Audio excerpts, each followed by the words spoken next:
ننگے سر ننگے پاؤں لبیک اللہم لبیک کی صدائیں لگاتے ہوئے آنن فانن بالکل پاگلوں کی طرح، دیوانوں کی طرح، مجنونوں کی طرح اس کو اپنی بھوک سے، پیاس سے، اپنی بشی تقاضے سب کو چھوڑ کر کے وہ صرف کہہ رہے لبیک اللہم لبیک، اللہ میں حاضر ہوں، اے اللہ میں حاضر ہوں۔ تو اللہ کو بڑا پیار آتا ہے، اللہ کو بڑا ترس آتا ہے، اللہ کی رحمت جوش میں آتی ہے، اللہ اس کو قبول کرتے ہیں، اس کی دعاؤں کو، اس کی پکار کو کہتے ہیں کہ بندے میں تیری بات کو سن رہا ہوں۔ اللہ سنتے ہیں اس کی بات کو، اللہ جواب دے رہے ہوتے ہیں، اللہ ہم سے بہتر مخلوق فرشتوں پر فخر فرما رہے ہوتے ہیں اور کہتے ہیں دیکھو میرا کتنا پیارا بندہ ہے، کتنا خوبصورت ہے، کتنے خوبصورت انداز میں مجھے پکار رہا ہے، اس کو کس چیز نے مجبور کیا ہے، اس کے پاس ساری دنیا کی ہر خوشی ہے، ہر بلیسنگ ہے،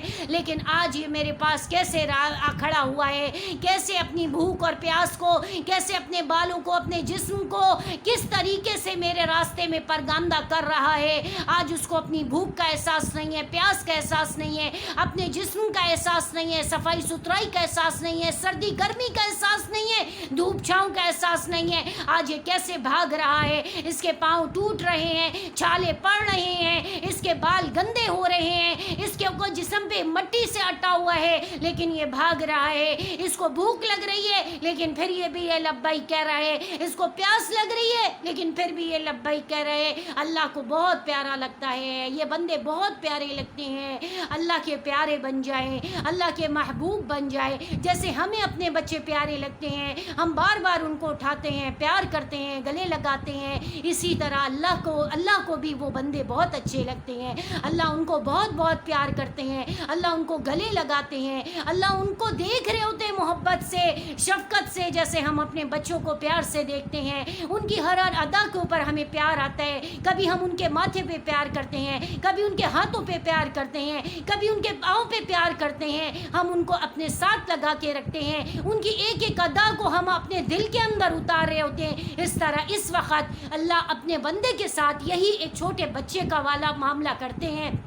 اس کے بعد آ جائیں دوسرے نمبر پر، اللہ کو سب سے زیادہ جو محبوب عمل ہوتا ہے وہ خون کا بہانا ہے۔ اور خون کا بہانا کیا ہے؟ کوئی اللہ معاف کرے، کوئی انسانوں کا قتل غارت گری کا خون نہیں ہے، جانوروں کا خون بہانا ہے، جانوروں کی قربانی کرنی ہے، جانوروں کو اللہ کے راستے میں قربان کرنا ہے، اور یہ بھی انسانی جسم کا صدقہ ہوتا ہے۔ اپنے جسم کے صدقے ادا کریں۔ آپ قیامت کے دن، روز محشر کے دن، جتنا بڑا جانور اللہ کے راستے میں قربان کریں گے، جتنا صحت مند ہو، جتنا خوبصورت کریں گے، اللہ وہ جانور آپ کے سامنے لے کے آئیں گے، اور وہ شاہانہ انداز میں، جیسے ہم شاہانہ گاڑیوں کے اندر بیٹھتے ہیں، بڑے اکڑ کے بیٹھتے ہیں، اپنی گاڑیوں پر فخر کرتے ہیں، اپنی بڑی بڑی گاڑیوں کا ہم اتراتے ہیں، بڑی شان سے ان کی سیٹوں پہ بیٹھتے ہیں، تو اس سے زیادہ شاندار گاڑی ہماری قربانی ہوگی، ہمارے جانور ہوں گے جو ہم نے اللہ کے راستے میں قربان کیے ہوں گے۔ ایک بات، دوسری بات ہو گئی۔ تیسری بات یہ ہے کہ آپ نے اپنی تو آخرت بنا لی، اب آپ کے جو مرحومین ہیں ان کی فکر کون کرے؟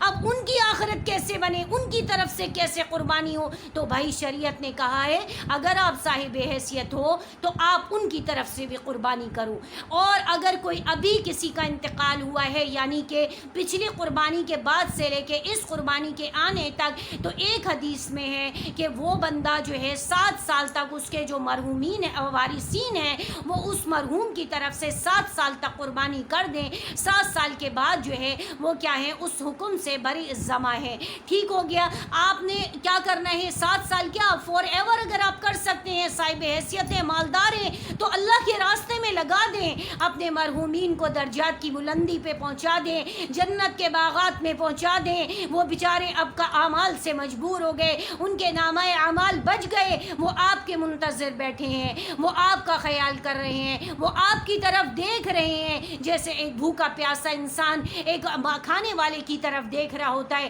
ایسے آپ کے مرحومین آپ کی طرف دیکھ رہے ہیں۔ ان کی نگاہوں کو سے اگنور نہیں کیجیے، ان کی نگاہوں کی بات کو سمجھیے، ان کی نگاہوں کو پڑھیے کہ ان کی نگاہیں کیا کہہ رہی ہیں، آپ سے کیا تقاضا کر رہی ہیں، وہ کتنے بے بس اور مجبور ہیں، وہ کتنے لاچار ہیں۔ اب ان کے پاس آگے آپشن نہیں ہے، آگے ان کے پاس کام نہیں ہے،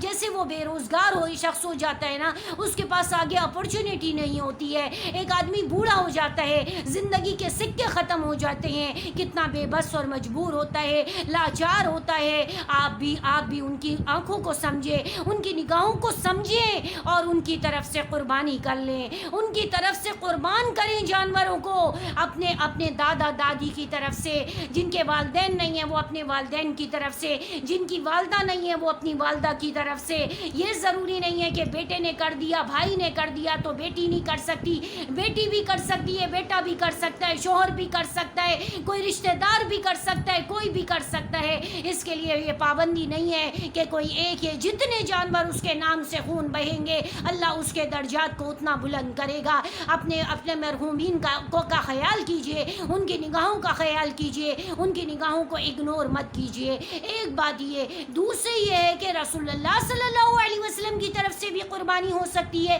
جی ہاں, ضرور رسول اللہ صلی اللہ علیہ وسلم کی طرف سے بھی قربانی ہوگی. اگرچہ وہ پیغمبر ہیں, گناہوں سے پاک ہیں, معصوم ہیں, آپ کی ضرورت نہیں ہے, لیکن یہ اللہ نے آپ کے بحیثیت امتی, آپ ان کا ایک ادنا سا, جیسے اتنا بڑا سمندر ہے, اتنا بڑا سی ہے, اس کے اندر اگر آپ پانی کا ایک ڈراپ اپنی انگلی پہ لے لیں گے تو یہ آپ کے لیے ایسے ہے کہ وہ آپ نے جو رسول اللہ صلی اللہ علیہ وسلم نے اپنے امت پر جتنا معاملہ کیا ہے, رحمت کا معاملہ کیا ہے, تو اس میں آپ ان کا ایک سمندر کے ایک قطرے میں, سمندر میں سے قطرہ لیتے ہیں, اس کے برابر آپ ان کے سامنے اپنا یہ ہدیہ پیش کرنے کی کوشش کریں گے, اپنا یہ گفٹ ان کے سامنے پیش کریں گے. تو خدا را اپنے مرحومین کو بھی قربانی کا گفٹ دیجئے, رسول اللہ صلی اللہ علیہ وسلم کی طرف سے بھی ان کو بھی ثواب دیجئے, ان کی طرف سے بھی قربانی کر دیجئے. اللہ سے دعا کیجئے کہ اللہ مجھے اتنی توفیق دے دے کہ میں رسول اللہ صلی اللہ علیہ وسلم کی طرف سے بھی قربانی کرنے والی بنوں. اس کے علاوہ اللہ کی طرف سے, اللہ تو رب العالمین ہے, اللہ تو خالق و مالک ہے, اللہ کو تو ضرورت نہیں ہے نا. سوری. لیکن آپ نے کیا کرنا ہے, اللہ کی طرف سے بھی قربان کر دینا ہے. اس کی مثال میں آپ کو اس طرح سمجھاؤں کہ جیسے لوگ کرتے ہیں نا, پلیز ان لوگ معاف کیجئے گا, بلکہ معافی میں کیوں مانگوں, میں حق ہوں, سچ ہوں اور حق تو بیان کروں گی نا, کہ اللہ نے منع کیا ہے کہ غیر اللہ کے نام کی جو ہے نیاز نہیں دینی ہے, تو نہیں دینی ہے. آپ نے اللہ کے نام پر, اللہ کے نام سے قربانی کرنی ہے. اب جو لوگ محرم کے کھچڑے پکاتے ہیں, 15 شعبان کے حلوے بناتے ہیں, شربتیں بناتے ہیں, نظر نیاز کرتے ہیں, تو ان لوگوں کو بہت برا لگے گا, لیکن برا نہیں مانیے. حق اور سچ ہے, ہم سارے علماء کرام اور حق اور سچ کی جنگ لڑتے رہیں گے, آپ لوگوں کو حق اور سچ کی تعلیم دیتے رہیں گے, تلقین کرتے رہیں گے کہ کسی کے نام کی نیاز نہیں ہوتی ہے سوائے اللہ کے, کسی کے نام کا چڑھاوا اور درگاہیں نہیں ہوتی ہیں سوائے اللہ کے. اگر آپ کو دینی ہے, اگر آپ کو نکالنا ہے تو اللہ کے راستے میں نکالیں, کھانا دینا ہے تو اللہ کے راستے میں نکالیں, اللہ کے نام سے نکالیں, رسول اللہ صلی اللہ علیہ وسلم کے نام سے نکالیں, آپ کو آٹومیٹکلی ثواب ملے گا. اس کے بعد آپ یہ نیت کر لیں کہ اللہ میں فلاں جو میری والدہ ہیں, میرے والد ہیں, میرے دادا ہیں, میری دادی ہیں, میرے نانا ہیں, میری نانی ہیں, میرے چچا ہیں, میرے پھپھا ہیں, میرے خالو ہیں, جو بھی ہیں, میں ان کے لیے بھی سال ثواب کر رہی ہوں, تو انشاءاللہ ان کو بھی اس کا ثواب مل جائے گا. لیکن اصل جو دینا ہے وہ اللہ کے نام پہ نکالنا ہے, اللہ کے علاوہ غیر اللہ کے نام کی نیاز نہیں ہے, غیر اللہ کے نام پر نہیں نکالنا ہے. ایک بات ہو گئی. اس کے علاوہ آپ نے جو بھی لوگ صاحب حیثیت ہیں, مالدار ہیں, تو اللہ کے نزدیک سب سے زیادہ پسندیدہ عمل اس وقت جو ہے قربانی کا ہے. اگر آج کا بنانے کا لیکچر دینے کا مقصد یہی ہے کہ اپنے ساتھ ساتھ اپنے مرحومین کو بھی یاد کریں, اور رسول اللہ صلی اللہ علیہ وسلم کے لیے بھی قربانی کریں, اور اللہ کے لیے بھی قربانی کریں, ازواج مطہرات کے لیے بھی کریں, صحابہ اکرام کے لیے بھی کریں, صحابیات کے لیے بھی کریں, اور جتنی ہو سکے اپنی طرف سے قربانیاں کریں. کیونکہ احادیث کے اندر ہے کہ رسول اللہ صلی اللہ علیہ وسلم نے حجۃ الوداع کے موقع پر 100 اونٹ قربان کیے تھے, جن میں سے 75 اونٹ جو ہے 60 اونٹ جو ہے آپ صلی اللہ علیہ وسلم نے اپنے ہاتھوں سے ذبح کیے تھے، لیکن آپ صلی اللہ علیہ وسلم ذبح کرتے کرتے تھک گئے تھے۔ اس کے بعد جو 40 بقیہ اونٹ تھے، آپ نے حضرت علی کو حکم دیا کہ بقیہ اونٹ آپ میری طرف سے قربان کر دیں۔ تو بعض لوگوں کا یہ سوال ہوتا ہے، ذہن میں یہ کنفیوژن ہوتی ہے کہ پورے 10 لوگ ہیں، 5 لوگ ہیں، پورے کنبے کی طرف سے ایک آدمی کا قربان کر رہا ہے۔ نہیں بھائی، ایسا نہیں ہے۔ ہر بندہ جو کمانے والا ہے، جو صاحب حیثیت ہے، جو برسر روزگار ہے، اس کے ذمے قربانی واجب ہے، وہ قربانی اپنی طرف سے کرے گا۔ ہر انسان انڈیویژل اپنی طرف سے کرے گا۔ اس کے ابا کی طرف سے، اس کے بھائی کی طرف سے، اس کی اماں کی طرف سے کی گئی قربانی اس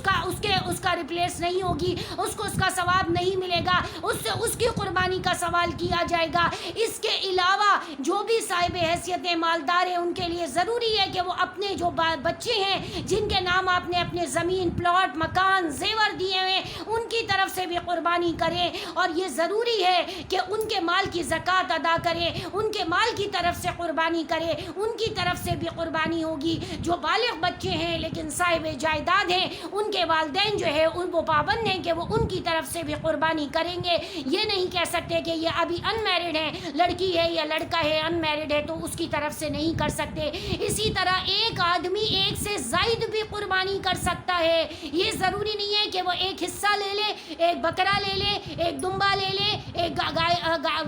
مطلب بھیڑ لے لے، جو بھی لینا ہے لے لے، اور وہ ایک قربانی کر کے فارغ ہو جائے کہ بس میں تو ایک ہی کر سکتا ہوں۔ ہاں، اگر آپ افورڈنگ نہیں ہے تو پھر بے شک آپ ایک کریں، آپ کو ضروری نہیں ہے، لیکن اگر آپ افورڈنگ ہے تو آپ 100 قربانیاں کریں، جیسے رسول اللہ صلی اللہ علیہ وسلم نے اپنی طرف سے 100 اونٹ کیے تھے، اور اس سے پہلے بھی حجۃ الوداع کے موقع سے پہلے بھی آپ صلی اللہ علیہ وسلم زیادہ سے زیادہ کثرت سے اپنی طرف سے بھی قربانی کرتے تھے، اپنے جانوروں کو جو پالتے تھے ان کی قربانی کرتے تھے، اور ہر زوجہ کی طرف سے، ہر ازواج مطہرات کی طرف سے بھی الگ الگ ان کی طرف سے ان کے نام کے ساتھ قربانی کرتے تھے۔ ایک بات یہ ہو گئی، شوہر جو ہے وہ پابند نہیں ہے کہ وہ بیوی کی قربانی کرے گا، بیوی پابند نہیں ہے کہ وہ شوہر کی قربانی کرے گا، شوہر پابند نہیں ہے کہ لڑکی کے ماں باپ کی کرے گا، اور لڑکی پابند نہیں ہے کہ وہ شوہر کے ماں باپ کی کرے گی۔ ہر ایک کو اپنی اپنی قربانی خود کرنی ہے، ہر ایک کو اپنی قبر میں خود جواب دینا ہے۔ امید ہے کہ بات سمجھ میں آ گئی ہوگی، نہیں بھی سمجھ میں آئی تو انشاءاللہ ان کمنگ ڈیز میں اور جو اپ کمنگ ڈیز ہوں گے انشاءاللہ اس میں اور زیادہ جو ہے اس ٹاپک پہ لیکچر بنیں گے، وہ انشاءاللہ آپ کو سیٹسفائی کر دیں گے۔ وآخر دعوانا الحمدللہ رب العالمین۔ السلام علیکم ورحمۃ اللہ وبرکاتہ۔